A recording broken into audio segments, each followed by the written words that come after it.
Assalamualaikum warahmatullahi wabarakatuh. Perkenalkan, saya Dianur Putri Oktananda dan teman-teman saya Ayuningsih Lestari dan Firnasari. Di sini kami akan menjelaskan tentang analisis Markov. Dan langsung saja pengertiannya. Analisis Markov adalah suatu teknik matematik untuk peramalan perubahan pada variabel-variabel tertentu berdasarkan pengetahuan dari perubahan sebelumnya. Pada awalnya, analisis Markov digunakan sebagai alat dalam analisis perubahan cuaca, tapi pada saat ini, analisis Markov sering digunakan untuk membantu perubahan keputusan dalam dunia bisnis atau industri. Misal, sebagai alat untuk menganalisis perpindahan merek yang digunakan oleh konsumen, masalah organisasi, masalah operasi maksud saya, dan pemeliharaan mesin produksi, perubahan harga di pasar saham, dan lain-lain. Proses analisis Markov terdapat 3 prosedur utama untuk dilakukan, yaitu penyusunan matriks probabilitas transisi, menghitung probabilitas suatu kejadian di waktu yang akan datang, menentukan kondisi steady state. Ciri-cirinya itu bila diketahui status suatu kondisi awal, maka pada kondisi periode berikutnya merupakan suatu proses random yang dinyatakan dalam probabilitas yang disebut dalam probabilitas transisi. Probabilitas transisi tidak akan berubah untuk selamanya, dan probabilitas transisi hanya tergantung pada status awal. Konsep dasar analisis Markov adalah state dari sistem atau state transisi. Sifat dari proses ini adalah apabila diketahui proses berada dalam suatu keadaan tertentu, maka peluang berkembangnya proses di masa mendatang hanya tergantung pada keadaan saat ini dan tidak tergantung pada keadaan sebelumnya. Atau dengan kata lain, rantai Markov adalah rangkaian proses kejadian di mana peluang bersyarat kejadian yang akan datang tergantung pada kejadian sekarang. Jadi, untuk mendapatkan analisa rantai Markov ke dalam suatu kasus, ada beberapa syarat yang harus dipenuhi, yaitu sebagai berikut. 1. Jumlah probabilitas transisi untuk suatu keadaan awal dari sistem sama dengan 1. Yang kedua, probabilitas tersebut berlaku untuk semua partisipan dalam sistem. Yang ketiga, probabilitas transisi konstan sepanjang waktu. Dan yang keempat, kondisi merupakan kondisi yang independen sepanjang waktu. Nah, penerapan analisis Markov ini bisa dibilang cukup terbatas karena sulit menemukan masalah yang memenuhi semua syarat yang diperlukan untuk analisa Markov. Terutama, persyaratan bahwa probabilitas transisi harus konstan sepanjang waktu, atau probabilitas transisi adalah probabilitas yang terjadi dalam pergerakan perpindahan kondisi dalam sistem. Nah, maksud dari probabilitas transisi ini adalah perubahan dari suatu keadaan ke keadaan lainnya pada periode berikutnya. Keadaan transisi ini merupakan suatu proses random dan dinyatakan dalam bentuk probabilitas. Probabilitas ini dikenal dengan probabilitas transisi. Probabilitas ini dapat digunakan untuk menentukan probabilitas keadaan atau periode berikutnya. Nah, untuk contoh kasusnya, ini ada menyusun matriks probabilitas transisi. 1. Misalnya diambil sampel sebanyak 1.500 konsumen yang tersebar dalam 4 merek sampo yang digunakan, yaitu merek A, B, C, dan D. Dalam masalah ini, konsumen dapat berpindah dari satu merek ke merek lainnya. Perpindahan ini bisa disebabkan karena adanya promosi khusus, perbedaan harga, iklan yang terus-menerus.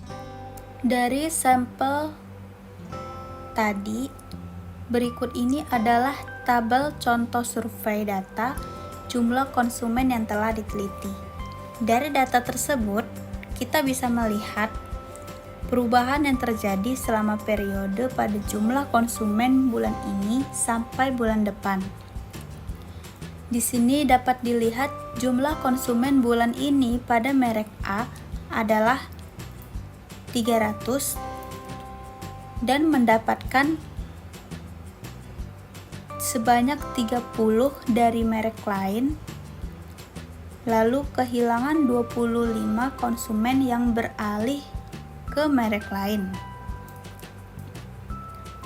Begitu pula pada merek B, mendapatkan 40 konsumen yang berasal dari merek lain dan kehilangan 45 konsumen yang beralih ke merek lain. Merek lain itu antara A, C, dan D. Begitu pula pada merek C mendapatkan 50 konsumen yang entah berasal dari merek A atau B atau D.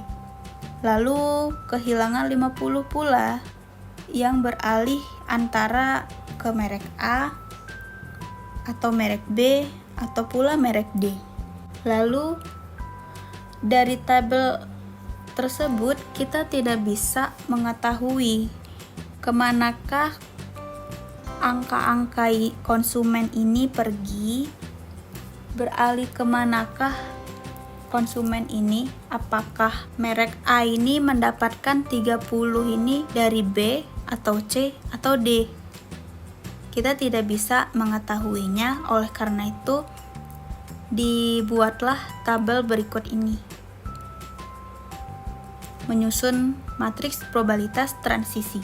Pada tabel ini akan dijelaskan secara detail kemanakah dan dari manakah konsumen-konsumen ini menghilang dan berpindah-pindah. Di sini dapat dilihat ya, pada merek A tadi ada sekitar 30 konsumen, mendapatkan 30 konsumen berasal dari merek lain. Dan di antara 30 konsumen itu, ternyata ada 10 konsumen yang berasal dari merek B, dan 10 konsumen dari merek C, dan 10 konsumen dari merek D. Di situ dapat dilihat ya, di baris pertama pada merek A, itu ada kolom-kolomnya, mendapatkan dari, itu artinya asal konsumen ini datang. Sementara pada kolom kehilangan, ini artinya beralih kemanakah konsumen yang tadinya berasal dari merek A, lalu hilang atau berpindah ke merek lain. Tadi disebutkan di tabel sebelumnya, merek A kehilangan 25 konsumen. Artinya ada 25 konsumen yang tadinya di merek A berpindah ke merek-merek antara B, C, dan D. Nah, di sini kita dapat mengetahui ada 10 konsumen ternyata yang beralih dari merek A ke merek B. Lalu ada 5 pula konsumen beralih ke merek C dan 10 konsumen ke merek D. Begitu pula pada merek B, di situ terlihat ada 10 konsumen yang datang ternyata dari merek A. Artinya merek B mendapatkan 10 konsumen dari merek A. Lalu di situ ada 10 konsumen pula didapatkan yang berasal dari merek C, lalu 20 konsumen dari merek D. Begitu pula seterusnya. Nah, setelah ini di sini dibuatlah tabel yaitu menghitung probabilitas suatu kejadian di waktu yang akan datang. Setelah diketahui, diperoleh hasil survei yang dituliskan, tadi dapat dibuat hasilnya matriks perpindahan merek sampel seperti ini.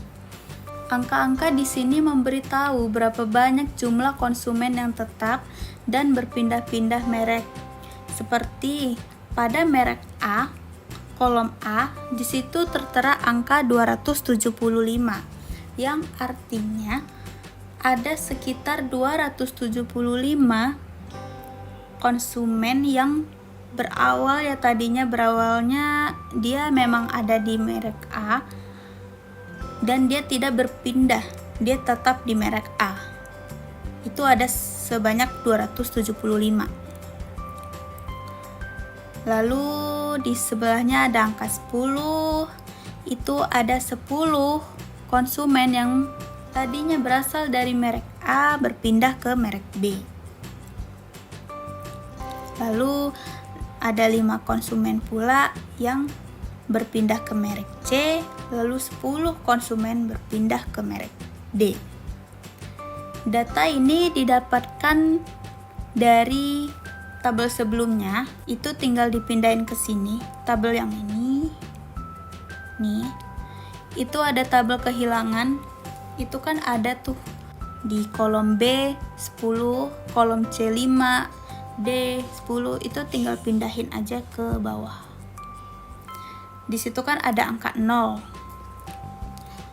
Nah, 0 itu di sini diisinya jadi 275.